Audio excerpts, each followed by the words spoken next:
بسم اللہ الرحمن الرحیم۔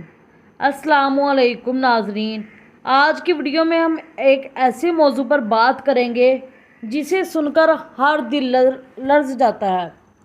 یہ موضوع ہے قبر کی پہلی رات، وہ لمحہ جب انسان کو دفنا کر سب عزیز و اقارب واپس چلے جاتے ہیں۔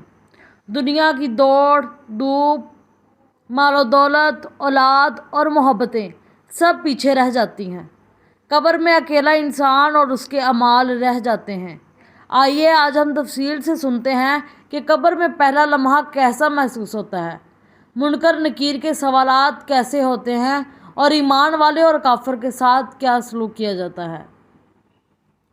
جب مردے کو قبر میں رکھا جاتا ہے اور مٹی ڈال دی جاتی ہے تو حدیث شریف میں آتا ہے کہ میت اپنے قدموں کی آہٹ سنتی ہے جب لوگ واپس جا رہے ہوتے ہیں، یعنی وہ جانتا ہے کہ اسے تنہا چھوڑ دیا گیا ہے۔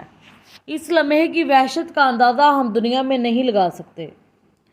رسول اللہ صلی اللہ علیہ وسلم نے فرمایا کہ قبر کا دباؤ ہر انسان پر ہوتا ہے، حتیٰ کہ حضرت سعد بن معاذ جیسے جلیل القدر صحابی پر بھی قبر نے دباؤ ڈالا تھا، لیکن پھر اللہ کی رحمت سے آسانی ہو گئی۔ یہ دباؤ انسان کے گناہوں کے حساب سے سخت یا نرم ہوتا ہے۔ قبر میں دو فرشتے منکر اور نکیر آتے ہیں، ان کے چہرے نہایت ہیبت ناک ہوتے ہیں۔ وہ میت سے تین بڑے سوال کرتے ہیں: تیرا رب کون ہے، تیرا دین کیا ہے، اور یہ شخصیت کون ہے؟ ایمان والا جو آسانی سے جواب دے دیتا ہے: میرا رب اللہ ہے، میرا دین اسلام ہے، اور یہ محمد اللہ کے رسول ہیں۔ لیکن کافر یا گناہ گار جواب نہ دے پاتا اور صرف ہائے افسوس ہائے افسوس کہتا رہتا ہے۔ ایمان والے کی قبر جنت کے باغوں میں سے ایک باغ بن جاتی ہے۔ حدیث میں ہے کہ قبر کشادہ ہو جاتی ہے، اس میں جنت کی خوشبو آتی ہے اور ایک خوبصورت شخص ظاہر ہوتا ہے جو کہتا ہے: میں تیرے نیک اعمال ہوں، تجھے خوشخبری ہو جنت کی۔ پھر مومن آرام سے سو جاتا ہے جیسے دلہن اپنے کمرے میں سکون سے سوتی ہے۔ کافر یا گناہ گار کی قبر جہنم کے گڑھوں میں سے ایک گڑھا بن جاتی ہے۔ قبر تنگ ہو جاتی ہے، یہاں تک کہ پسلیاں آپس میں جڑ جاتی ہیں، آگ کی لپیٹیں آتی ہیں، عذاب کے فرشتے مارنے لگتے ہیں۔ ایک بدصورت شخص آ کر کہتا ہے: میں تیرے برے اعمال ہوں، تجھے جہنم کی خبر ہو۔ بزرگان دین فرماتے ہیں کہ قبر کی پہلی رات انسان کے لیے سب سے سخت ہے۔ اس رات نہ کوئی ماں ہے، نہ باپ، نہ بھائی ہے، نہ بہن، نہ مال کام آتا ہے، نہ اولاد، صرف اور صرف اعمال ہی کام آتے ہیں۔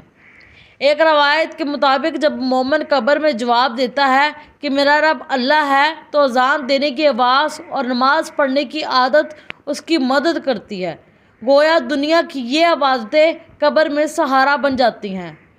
حدیث میں ہے کہ جس نے علم چھوڑا، نیک اولاد چھوڑی یا صدقہ جاریہ کیا، ان کے ثواب قبر میں پہنچتے ہیں، قبر کی تاریکی میں یہ روشنی بن جاتے ہیں، گویا نیکی دنیا سے بھی قبر تک پہنچتی ہے۔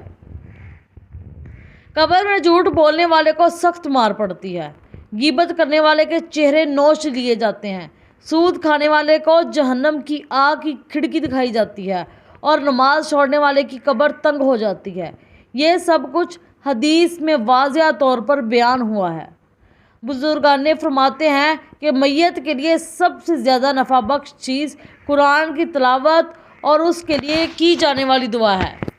نبی کریم صلی اللہ علیہ وسلم نے فرمایا کہ یاسین سورہ قبر کے عذاب سے نجات دیتی ہے، اس لیے زندہ لوگوں کو چاہیے کہ اپنے مرحومین کے لیے دعا اور قرآن پڑھے تاکہ ان کی قبر آسان ہو۔ حدیث میں آتا ہے کہ قبر یا تو جنت کا باغ ہے یا جہنم کا گڑھا۔ اگر ایمان کے ساتھ زندگی گزاری تو قبر آرام دہ ہوگی، لیکن اگر گناہوں میں وقت ضائع کیا تو قبر بھی عذاب کی جگہ بن جائے گی۔ پیارے ناظرین، قبر کی پہلی رات کے یہ واقعات ہمیں یاد دلاتے ہیں کہ اصل تیاری دنیا کی رنگینیوں میں نہیں بلکہ نیک اعمال میں ہے۔ آج ہی توبہ کریں، نماز قائم کریں، والدین کی خدمت کریں اور قرآن کے ساتھ تعلق جوڑیں، کیونکہ جب سب دفنا کر واپس چلے جائیں گے اس وقت صرف ہمارے مال ہمارے ساتھ ہوں گے۔